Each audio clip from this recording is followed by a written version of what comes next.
সুস্থ সে বলতে পারে যে তার সুস্থতা আসলে কি জিনিস। আমি খুবই মনে করি সব কিছুতে মনে করেন যে আমার মাইকে প্রয়োজন।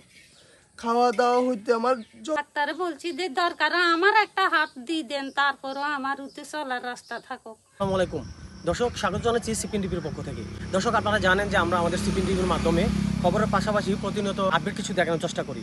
তবে আজকে আমাদের যে প্রতিবেদনটা, যেটার জন্য আমরা সে কুমিল্লা থেকে রামগড় উপজেলার ২ নং পাতাইছড়ি ইউনিয়নের পাকলাপাড়া এলাকায় আসছি, সেই ভিডিওটা দেখার আগে আপনাদেরকে একটা কথা বলি যে আমরা আমাদের সিপিএন টিভির মাধ্যমে যতগুলো প্রতিবেদন তৈরি করেছি অথবা খবর প্রচার করেছি, কোনোদিন কিন্তু আমরা এই কথাটা আপনাদেরকে বলিনি যে আমাদের এই সিপিএন টিভির আজকের যে প্রতিবেদনটা, সেটা যারাই দেখবেন, যাদের সামনে সর্বপ্রথম পড়বে, আপনারা অন্তত একটা করে শেয়ার দিবেন। আমাদের পেজে অনেকগুলো ফলোয়ার, সবাই যদি একটি করে শেয়ার দেন তাহলে আমাদের এই ভিডিওটা অনেক উপর পর্যন্ত যাবে এবং অনেকে দেখবে। আজকে এই গ্রামে এমন একটা ছেলের প্রতিবেদন তৈরি করতে আসছি যে কিনা কয়দিন আগেও কিন্তু সে চিন্তাধারা ছিল যে লেখাপড়া শেষ করে সে তার ফ্যামিলির হাল ধরবে। বাবা মায়ের একটি ছেলে, দুটি বোন, কিন্তু সেই ছেলেটাই লেখাপড়া শেষ করে মাত্র তার কর্মজীবনে যাবে, ঠিক সেই সময়ে কিন্তু তার জীবনের সবচেয়ে বড় একটি ক্ষতি হয়ে গিয়েছে।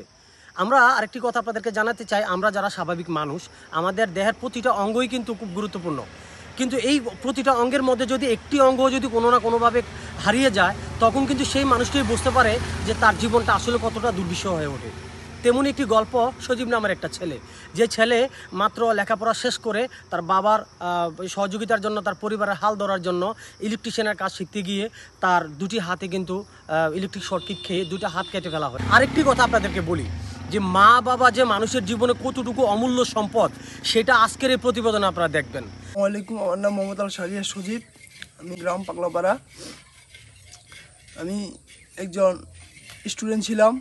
2021 সালে এসএসসি পরীক্ষা দিছি এবং 2023 সালে এসএসসি পরীক্ষা কমপ্লিট করে বাবা মা দরিদ্রতার কারণে মনে করেন যে বাড়িতে কাজকাম করতাম, ভারী কাজকাম, মানুষের কাজকাম করতাম, তারপরে যাই বাপের সাহায্য করতাম। তখন বাড়িতে এক সময় বাড়িতে প্যান্ট নষ্ট হওয়ার যার কারণে মনে করেন যে আমি প্যান্টটা লাগাইতে গেছি, তো হঠাৎ আমি যে বুঝতে পারি নাই যে এখানে কারেন্ট ছিল বা কারেন্ট বন্ধ করার পরেও যে কারেন্ট ছিল আমি বলতে পারতাম না।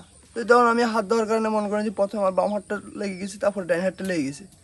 তখন যাই আমি আমার মনে করেন যে চিটং মেডিকেল নিয়ে গেছি। চিটং মেডিকেল থেকে ঢাকা মেডিকেল রেফার করছে। প্রায় 1 মাস থাকার পরে ডাক্তার বলছে যে তোমার হাত রাখা যাবে না, তোমার হাতগুলো কেটে ফেলতে হবে। তো আমি ডাক্তারের পরামর্শে হাত দুটো কেটে ফেলছি, কিন্তু হাত না থাকা যে কত কষ্ট এটা শুধু একমাত্র আমি বলতে পারি, আর কেউ বলতে পারবে না। যে সুস্থ সে বলতে পারে যে তার সুস্থতা আসলে কী জিনিস। আমি মনে করেন যে আমার মাইকে প্রয়োজন। খাওয়া দাওয়া হইতে আমার যত জীবনে যাই কিছু আছে সব কিছু মনে করেন যে মাই করতে হয়। এখন আমি মাদেরকে করবো যে এখন মা আমাকে করতে হইতেছে, এটাই হচ্ছে যে মনে করেন যে সবচেয়ে বড় কথা। আমি খুবই কষ্ট করতেছি এখন। এবং আমি এক জায়গায় গেছিলাম মাটিরাঙ্গা উপজেলা, ওই আস্থার ব্লাড ডোনার ফাউন্ডেশন মানবিক শকত পুলিশ অফিসার উনি আসছিলেন, ওনার সাথে দেখা করছিলাম। উনি আমাকে ব্যবসা করার জন্য কিছু আর্থিক সাহায্য করছিল। তো ওনার সাথে দেখা হয়েছে, উনি আমাকে অনেক দেখে অনেক আফসোস করছে, বলছে যে পারলে নাকি অনেক কিছু করতো। যাক, উনি করছে, যা করে আল্লাহর কাছে হাজার শুকরিয়া, উনি অনেক কিছু করে দিছে আমারে। আমার জীবনে মনে করেন যে যাই কিছু করতে হয় এখন মায়ের উপর। আমি এখন মা বাপকে দেখবো যে আমার মা বাবা আমাকে দেখতেছে। ভাই বোন 3 প্রস্রাব পায়খানা, তারপরে যা মনে করেন যে ভাত খাওয়া, গোসল, যাবতীয় আমার জীবনে যাই কাজ আছে সবগুলোই মনে করেন যে আমার মা বাপেরই বহন করতে হইতেছে। এখন কিছু করতে চাইছিলাম মা বাবার জন্য, কিন্তু করতে পারি নাই। এটা যে আমার দুঃখের বিষয়। আল্লাহ তাআলা আমাকে যে এমন একটা পরিস্থিতি বানাই দিছে যেটা বলার মতো না। আমি তো আসলে এখন মনে করেন যে একদম প্রতিবন্ধীর কাতারে চলে গেছি। প্রতিবন্ধী একরকম প্রতিবন্ধী আমি এখন। আমার জীবনে যাই কিছু করা লাগে মায়ে করা লাগে। এখন যদি মনে করেন যে আমার যদি একটা কৃত্রিম হাত থাকতো, বা যেগুলো আমার মায় প্রস্রাব পায়খানা, খাওয়া দাওয়া, গোসল, নামাজ যাওয়ার সময় উজু করে দেওয়া, সব কিছুই যেন মাই করে, যে একটা কৃত্রিম হাত যদি হতো মনে করেন যে এটা নিজেরটা নিজে করতে পারলে মায়ের বোঝা হতাম না। যে জায়গায় মনে করেন যে পাহাড়ে এলে যে মানুষের পরিশ্রম করে জীবন কাটায়, এই জায়গায় আমরাও মনে করেন যে এখন আমি আমার মা বাবার দুজনেরই বোঝা হয়ে রয়েছি। আর বড় ভাই নাই দেখার মতো, কেউই নাই মা বাবারে দেখার মতো। এখন যে জায়গায় আমি মা বাবাকে দেখবো, সে জায়গায় মা বাবা আমাকে দেখতেছে। এই জায়গায় মনে করেন যে আমার যদি একটা কৃত্রিম হাত হতো তাহলে মনে করেন যে নিজেরটা নিজে করতে পারলে মা বাপের বোঝাটা হতাম না। এই জীবন রাখাচ্ছে না রাখাটা আল্লাহ মানে ভালো ছিল। দিছি এখন হুতে প্যান ধরছে, প্যানেতে হাত আটকি কারণটা দৌড়ি হুতের হাত 2 হাত গেছে গো। এখন হুতের বরণ পোষক সব তো আমি করতে হয়, অজু করাই দিতে হয়, খাবার দিতে হয়, গোসল করাইতে হয়, সব কিছু তো এখন আমার ঘরে। এখন আমি কিভাবে সহযোগিতা পাই? একখান হাত যদি হুতের লাগাই দিতে মারি তো হুতে চলতে পারে, এরকম একটা সহযোগিতা চাই আর কি। আসছিলাম 1 মাস 9 দিন থাকি, তারপর হুতে এলে আমি বাড়িতে কি করি মন হুতে তো সব কিছু আমি করণ লাগে। কিভাবে হাত গান লাগাই দিই নিজের না খাবার, তো হুতে তো একটু চলার রাস্তা করতে হইব, এটাই চাই আর কি।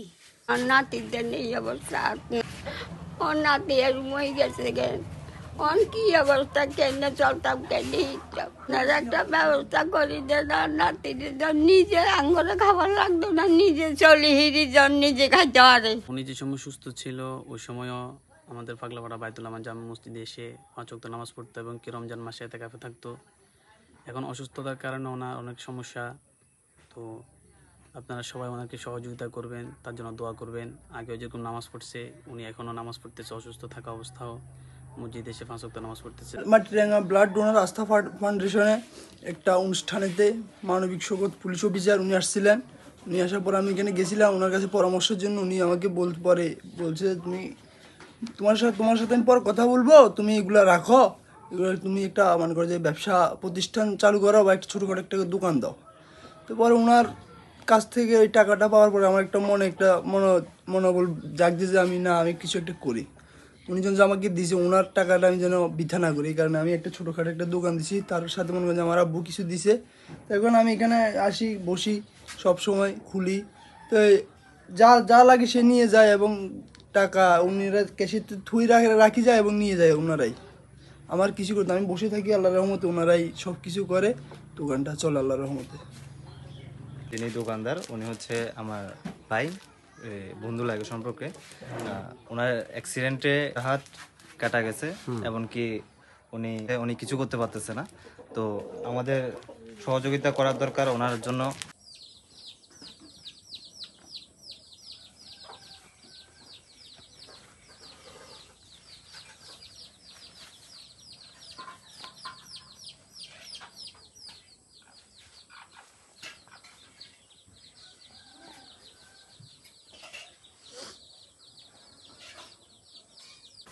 দর্শক যারা আপনারা এই প্রতিবেদনটা দেখছেন আপনারা দয়া করে শেয়ার করে দিবেন।